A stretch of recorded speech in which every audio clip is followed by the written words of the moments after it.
英語聞き流しリスニング、英語テキストと MP3 ダウンロード、その他の物語はホームページからお聞きいただけます。88thpp.com 88thpp.com Chapter 3. A phenomenon solved by modern philosophy and astronomy. The Laputians' great improvements in the latter. The king's method of suppressing insurrections.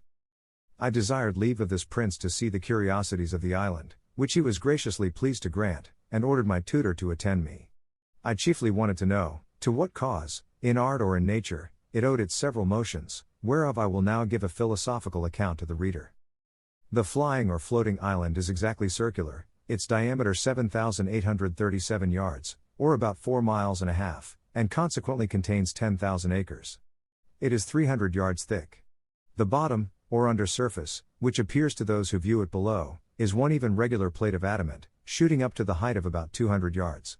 Above it lie the several minerals in their usual order, and over all is a coat of rich mold, 10 or 12 feet deep.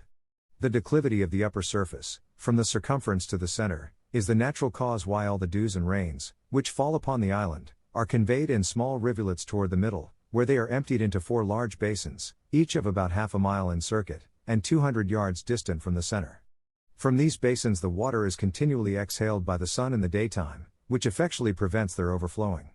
Besides, as it is in the power of the monarch to raise the island above the region of clouds and vapors, he can prevent the falling of dews and rain whenever he pleases. For the highest clouds cannot rise above 2 miles, as naturalists agree, at least they were never known to do so in that country.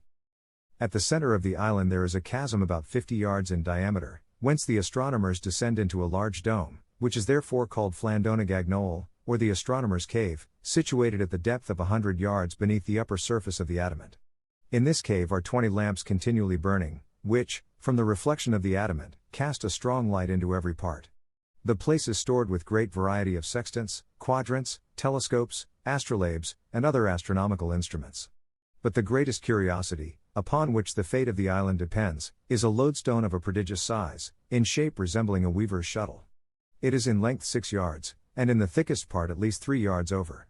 This magnet is sustained by a very strong axle of adamant passing through its middle, upon which it plays, and is poised so exactly that the weakest hand can turn it.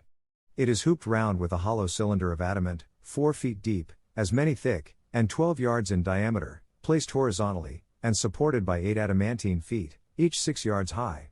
In the middle of the concave side, there is a groove 12 inches deep, in which the extremities of the axle are lodged, and turned round as there is occasion.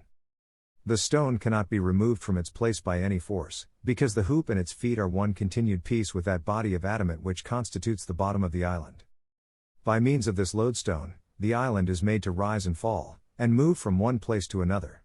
For, with respect to that part of the earth over which the monarch presides, the stone is endued at one of its sides with an attractive power, and at the other with a repulsive. Upon placing the magnet erect, with its attracting end towards the earth, the island descends, but when the repelling extremity points downwards, the island mounts directly upwards. When the position of the stone is oblique, the motion of the island is so too.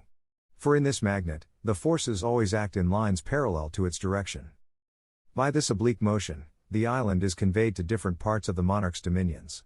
To explain the manner of its progress, let AB represent a line drawn across the dominions of Balnibarbi, let the line CD represent the lodestone, of which let D be the repelling end, and C the attracting end, the island being over C, let the stone be placed in the position CD, with its repelling end downwards, then the island will be driven upwards obliquely towards D. When it is arrived at D, let the stone be turned upon its axle, till its attracting end points towards E, and then the island will be carried obliquely towards E, where, if the stone be again turned upon its axle till it stands in the position EF, with its repelling point downwards, the island will rise obliquely towards F, where, by directing the attracting end towards G, the island may be carried to G, and from G to H, by turning the stone, so as to make its repelling extremity to point directly downward. And thus, by changing the situation of the stone, as often as there is occasion, the island is made to rise and fall by turns in an oblique direction, and by those alternate risings and fallings, the obliquity being not considerable, is conveyed from one part of the dominions to the other. But it must be observed, that this island cannot move beyond the extent of the dominions below, nor can it rise above the height of 4 miles. for which the astronomers, who have written large systems concerning the stone, assign the following reason: that the magnetic virtue does not extend beyond the distance of 4 miles, and that the mineral, which acts upon the stone in the bowels of the earth, and in the sea about 6 leagues distant from the shore, is not diffused through the whole globe, but terminated with the limits of the king's dominions, and it was easy, from the great advantage of such a superior situation, for a prince to bring under his obedience whatever country lay within the attraction of that magnet. When the stone is put parallel to the plane of the horizon, the island stands still, for in that case the extremities of it, being at equal distance from the earth, act with equal force, the one in drawing downwards, the other in pushing upwards, and consequently no motion can ensue. This lodestone is under the care of certain astronomers, who, from time to time, give it such positions as the monarch directs. They spend the greatest part of their lives in observing the celestial bodies, which they do by the assistance of glasses, far excelling ours in goodness. For, although their largest telescopes do not exceed 3 feet, they magnify much more than those of 100 with us, and show the stars with greater clearness. This advantage has enabled them to extend their discoveries much further than our astronomers in Europe, for they have made a catalogue of 10,000 fixed stars, whereas the largest of ours do not contain above 1/3 part of that number. They have likewise discovered 2 lesser stars, or satellites, which revolve about Mars, whereof the innermost is distant from the center of the primary planet exactly 3 of his diameters, and the outermost, 5, the former revolves in the space of 10 hours, and the latter in 21½ so that the squares of their periodical times are very near in the same proportion with the cubes of their distance from the center of Mars, which evidently shows them to be governed by the same law of gravitation that influences the other heavenly bodies. They have observed 93 different comets, and settled their periods with great exactness. If this be true, and they affirm it with great confidence, it is much to be wished, that their observations were made public, whereby the theory of comets, which at present is very lame and defective, might be brought to the same perfection with other arts of astronomy. The king would be the most absolute prince in the universe, if he could but prevail on a ministry to join with him, but these having their estates below on the continent, and considering that the office of a favorite has a very uncertain tenure, would never consent to the enslaving of their country. If any town should engage in rebellion or mutiny, fall into violent factions, or refuse to pay the usual tribute, the king has 2 methods of reducing them to obedience. The first and the mildest course is, by keeping the island hovering over such a town, and the lands about it, whereby he can deprive them of the benefit of the sun and the rain, and consequently afflict the inhabitants with dearth and diseases. And if the crime deserve it, they are at the same time pelted from above with great stones, against which they have no defense but by creeping into cellars or caves, while the roofs of their houses are beaten to pieces.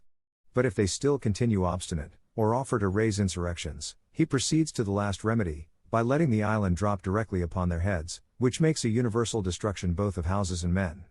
However, this is an extremity to which the prince is seldom driven, neither indeed is he willing to put it in execution, nor dare his ministers advise him to an action, which, as it would render them odious to the people, so it would be a great damage to their own estates, which all lie below, for the island is the king's domain. But there is still indeed a more weighty reason, why the kings of this country have been always averse from executing so terrible an action, unless upon the utmost necessity.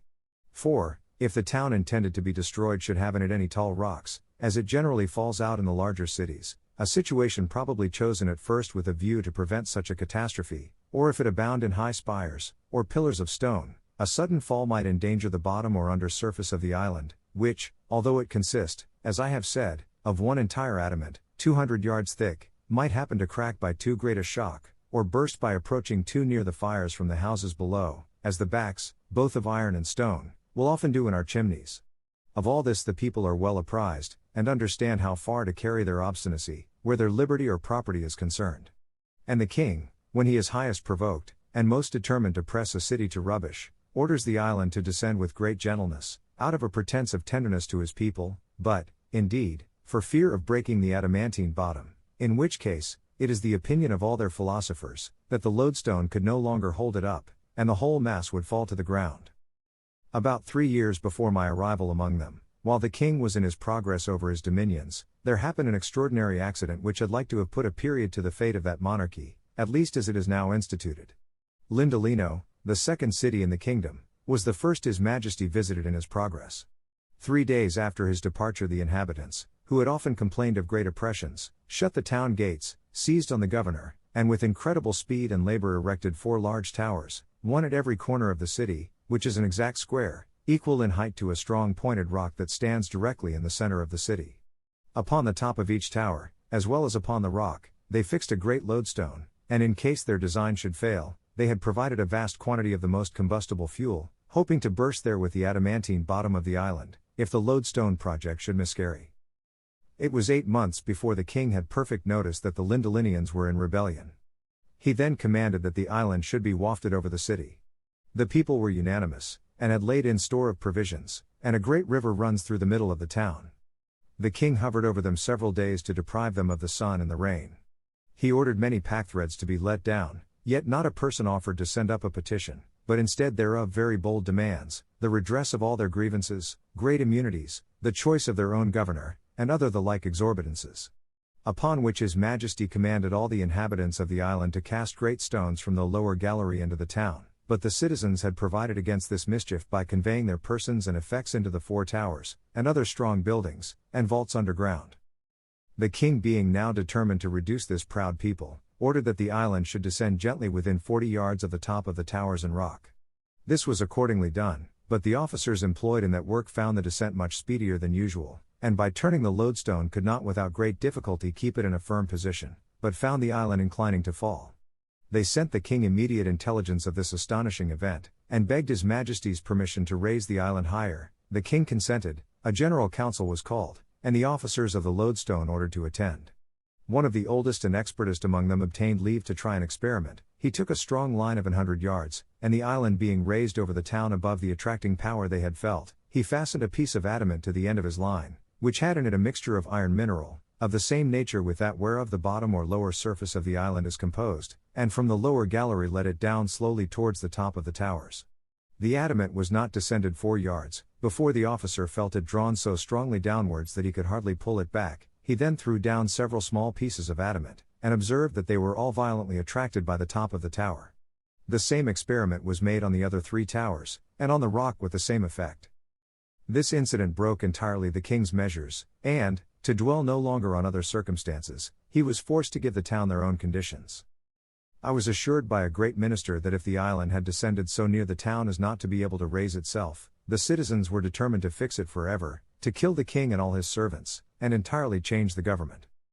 By a fundamental law of this realm, neither the king, nor either of his 2 eldest sons, are permitted to leave the island, nor the queen, till she is past childbearing. 英語聞き流しリスニング、英語テキストと MP3 ダウンロード、その他の物語は、ホームページからお聞きいただけます。88thpp.com 88thpp.com